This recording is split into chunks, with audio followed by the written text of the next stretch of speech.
We fixin' to make this town real smoking.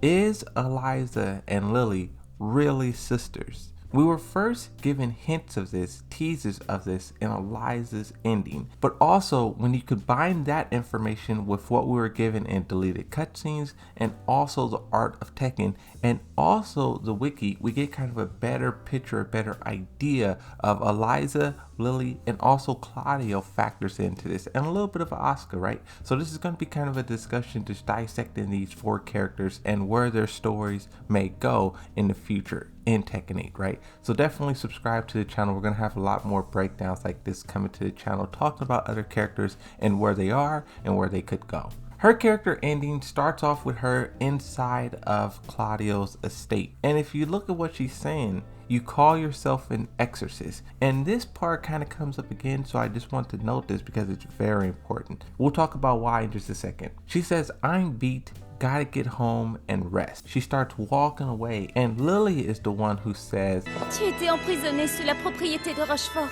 Why does she use the word imprison and then follow it up with sister? Those two things don't really mash together. One sounds like she's the enemy, but then you say sister, which makes her sound like an ally. You're about a millennium too young to be... Hey! You just don't shut up, do you? Now I want to switch over to the book, The Art of Tekken. This gives us kind of a more in-detailed description of 1, what her plan is, 2, her connection to Claudio, and then 3, it talks a little bit about her connection to Lili. Eliza is 1,000 years old, but she was asleep for 600 years. So really she's only lived 400 years of her life. I say that as if it's some small number that's like 4 lifespans of a normal human, but you can just see here that she was sleeping for the majority of her life. And also it says here she's immortal. In hopes of restoring her powers, she set out to do as vampires do and consume the blood of victims. But it seemed that restoring her powers might take something more, something powerful. Now this is Claudio's introduction into the story. Eliza sought out Claudio, whose serious marksman fought against her undead clan centuries before. I want to talk about this deleted cutscene where Xiao Yu and Claudio is walking through the streets, wandering around, trying to find this vampire. I'm guessing Eliza's going around drinking people's blood, and people are calling the cops, calling the authority, and then Claudio shows up. It's a fight between these two, and I think this fight is very important because I really think it shows how powerful Eliza truly is. But as the foundation to that fight, to that battle, here it says that Eliza is a part of some ancient clan. I don't know if it's a clan of vampires, but it's a clan, like the Maji clan, like the Mishima clan, and their clan was at odds with Claudio's serious marksman. One thing that I do want to note, before they actually find Eliza, they look up at this giant monitor in the sky. It's like a billboard or something like that, and it says breaking news, and on this monitor you have Paul Phoenix and martial law being arrested. I think Harada said on Twitter that they were being arrested for having a bad visa or something like that. But then also too, I just like how we're following one character's story, Claudio, Xiao Yu, Eliza, but then we also get clues and hints at what the other characters are doing. I like how we're on this journey, but that doesn't mean that other things are not happening at the same time. This really makes the universe of Tekken seem large, like there's a lot of stuff happening all at once. When you think about it, 51 characters on the roster, there should be a lot of things that every character is doing in this exact moment. That's just as important. You see Eliza there, it kind of looks like her intro from Tekken 7 that she normally does. And then as you see, it zooms into her eyes, you have some random hopeless soul. They get their blood drinking by Eliza. After she's done sucking his blood, you see this blue light shining on her. She goes to cover her eyes. So that is actually Claudio trying to sucker punch her with his rage art. For those of you who don't know, his rage art is basically an exorcist. If he hits you with that, all the demons in your body is going to get one shot and they're going to be hurting. So the fact that she, 1, gets caught off guard, and 2, instantly knows how to counter this just speaks to their rivalry. Even though she wasn't fighting him 600 years ago, she was fighting some other sorcerers. You could just see that history still remains. Now, before we break down this fight, I think it's very important to remember right now in this moment, Eliza is out of energy. She is drinking people's blood to restore her power. She is barely able to stay awake. And the reason why this is important is because right now we're watching a Eliza who has no power, who's weakened. So the fact that she is fighting Claudio and Zhao Yu on E and she barely, like the fight is barely, that just shows how powerful she truly is. If she had her full power, her full might, would Claudio be able to touch her? How many sorcerers in the past did it take to beat one vampire? How many sorcerers do it take to screw in a light bulb? That's basically the situation we have here.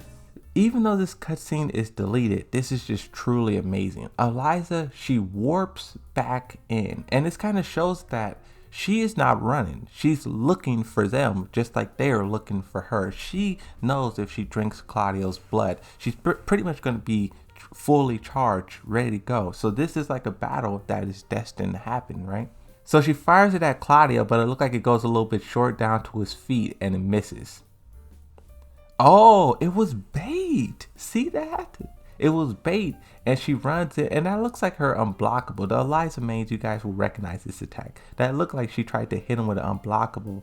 Oh yeah, she did. Knocked him back. You see this? This is Eliza on empty. Imagine if she had all her power. But the story does not end there. That doesn't at all explain why Lili is calling Eliza sister. It's a part of it because we now know that Eliza and Claudio, their factions, their clans were beefing 600 years ago in ancient times. We have here an excerpt from Claudio's wiki, and it explains his connection to the de Rochefort family. The Archers have history with the de Rochefort family, having used their estate to steal vampires hundreds of years ago. In another section of a book where they're discussing scrapped concept designs or some concept designs that they not yet used, like you have Zoe, you have a giant praying mantis, you have some of the typical designs you always hear about. One of them is female vampire. Now, of course, this is Eliza, a young girl long imprisoned by the Rochefort family.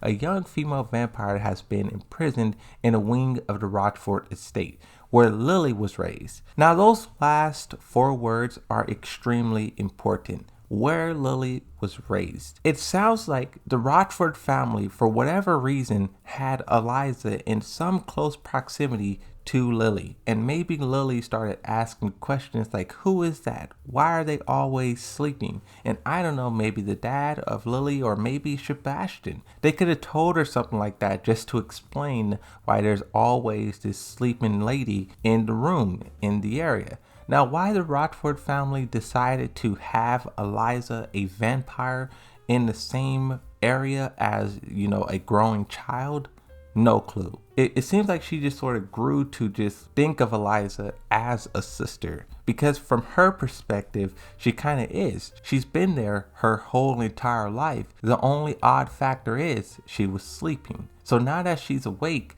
you can see how, if we go back to the character ending, you can see how excited Lili is. In an ending for Lili and Asuka, we are shown that Lili is trying to force her way into Asuka's home. Just so you know, today I'll be moving into your house. A lot of people take this as Lili trying to run away from Eliza, whether that's because she's afraid of the vampire, which I don't think she's afraid, because if you saw in Eliza's ending, there was no fear there. Even though this video I didn't talk about Asuka Kazama that much, I do think her introduction, her inclusion in this can play a very big role. As we know, the Kazamas, they have the ability to cancel abilities, most notably the Devil Gene, but I wouldn't be surprised if she's able to do something to Eliza to cancel her in a way. And maybe Lili knows this. Maybe this is why Lili is trying to get in close with Asuka so they can team up against her, because we were shown how powerful Eliza really is, strong enough in a weakened state to fight off Claudio.